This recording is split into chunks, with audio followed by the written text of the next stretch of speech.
Good morning बंधुरा आज के आमी किभाबे तालेर बड़ा बानाच्छि सेटा तोमादेर साथे शेयर करब। तो एखन तो बाजारे पाका ताल उठेছে, तो आमी बाजार থেকে पाका ताल किने निये एसेছিলাম।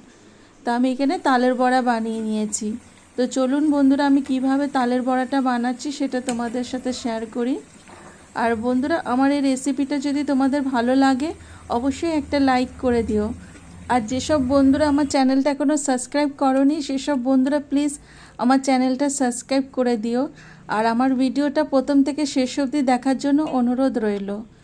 তো বন্ধুরা এখানে আমি তালটাকে ছাড়িয়ে নেব। এবার ভালোভাবে ধুয়ে নিয়েছি পরিষ্কার করে। দেখুন বন্ধুরা পুরো কালো তালটা, এই কালো তাল খেতে স্বাদ হয়। যেসব তালগুলো লাল রঙের হয় সেসব তাল খেতে একদম স্বাদ হয় না, এই কালো রঙের তালগুলো খেতে স্বাদ হয়। তো আমি এখানে ছাড়িয়ে নেব এইভাবে তালটাকে। তো এখানে আমি ছাড়িয়ে নিয়েছি তালটাকে, এইভাবে তালটাকে ছাড়িয়ে মাখিয়ে নিয়েছি, মানে একটু জল দিয়ে মাখিয়ে নিয়েছি। এবার আমি শাঁসটাকে বার করে নেব তালের। তো বন্ধুরা এখানে আমি তালের শাঁসটা বার করে নিয়েছি। এখানে দেখুন বন্ধুরা কি সুন্দর একদম ঘন তালের শাঁসটা বার করে নিয়েছি। এবার এর মধ্যে স্বাদ মতন চিনি দিয়ে দেব। যে যেরকম মিষ্টি খাবে সেই হিসাবে চিনিটা দেবে। তো আমি চিনিটাকে তালের শাঁসের মধ্যে মিশিয়ে নেব ভালোভাবে। আর এর স্বাদ মতন একটু লবণ দিয়ে দেব। আর এখানে আমি চালের গুঁড়ি নিয়ে নিয়েছি, চালের গুঁড়ি দিয়ে দেব। আন্দাজ মতন চালের গুঁড়ি নিয়ে নিয়েছি।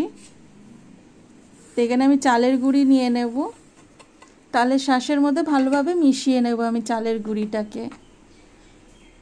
তো আমি চামচের সাহায্যে ভালোভাবে মিশিয়ে নিলাম, আপনারা চাইলে হাত দিয়েও মিশিয়ে নিতে পারেন। তো আমি এখন চামচের সাহায্যে মিশিয়ে নিচ্ছি। আর এখানে আমি কিছুটা আটা নিয়ে নিয়েছি আর কিছুটা সামান্য ময়দা নিয়েছি। আটার পরিমাণটা বেশি, ময়দার পরিমাণটা এখানে কম আছে। তো আমি ওটাও নিয়ে নিলাম তালের শাঁসের মধ্যে। এবার আমি ভালোভাবে মিক্স করে নেব। আমি চামচের সাহায্যে ভালোভাবে তালের শাঁসটা মিক্স করে নিচ্ছি সব কিছু উপকরণের সাথে। তো দেখুন বন্ধুরা এখানে এইভাবে হবে গোলাটা। তো এবার আমি এখানে কিছুক্ষণের জন্য রেখে দেব ঢাকা দিয়ে।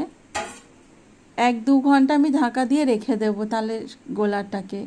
এভাবে গুলিয়ে নিয়েছি, এবার ঢেকে রেখে দিলাম। তো বন্ধুরা আমি 2 ঘন্টা পরে ফিরে আসলাম। তো দেখুন সব কিছু একদম মিক্স হয়ে গেছে ভালোভাবে, চিনিটাও গলে গেছে, চালের গুঁড়িটাও সুন্দর মিক্স হয়ে গেছে, আটা ময়দাটাও মিক্স হয়ে গেছে। তো এবার আমি কড়াইতে তেল দিয়ে দিয়েছি, সাদা তেল। তা আমি তেলটা গরম হয়ে গেছে, ওর মধ্যে আমি এই হাতের সাহায্যে তালের বড়াগুলো এইভাবে দিয়ে দিচ্ছি তেলের মধ্যে, দিয়ে আমি ভাজা ভাজা করে নেব। দেখুন বন্ধুরা কি সুন্দর ফুলে উঠেছে তালের বড়াটা, খেতে অনেক টেস্টি হয়েছিল তালের বড়াটা। আর খুব সুন্দর ফুলেছে তালের বড়াগুলো। এইভাবে আমি তালের বড়াগুলো ভেজে নেব। তো বন্ধুরা তোমরা অবশ্যই একবার বাড়িতে বানিয়ে খেয়ে দেখবে, তোমাদের সবার খুব ভালো লাগবে। আর এইভাবে তালের বড়া বাচ্চাদের বানিয়ে দিলে বাচ্চারা সবাই খুশি হয়ে যাবে। আর গরম চায়ের সাথে খেতে খুব ভালো লাগবে তালের বড়াগুলো, একদম নরম মুচমুচে হয়েছিল তালের বড়াগুলো খেতে। তো এবার এখানে ভাজা হয়ে গেছে বন্ধুরা তালের বড়াগুলো, এবার আমি তুলে নেব। এরকম সুন্দর লাল লাল করে ভেজে নেবে। আর বন্ধুরা আমার এই রেসিপিটা তোমাদের যদি ভালো লাগে তাহলে অবশ্যই একটা লাইক করে দিও। আর যেসব নতুন বন্ধুরা আমার চ্যানেলটা এখনও সাবস্ক্রাইব করোনি সেসব নতুন বন্ধুরা আমার চ্যানেলটা সাবস্ক্রাইব করে দিয়ে আমার পাশে থাকার জন্য অনুরোধ রইল। আর পুরনো বন্ধুরা আমার পাশে থাকার জন্য অসংখ্য ধন্যবাদ। তো বন্ধুরা এখানে আমার তৈরি হয়ে গেছে তালের বড়াগুলো।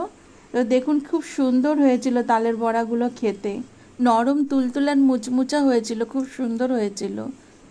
তো এই গরম চায়ের সাথে একদম জমে যাবে তালের বড়া খেতে।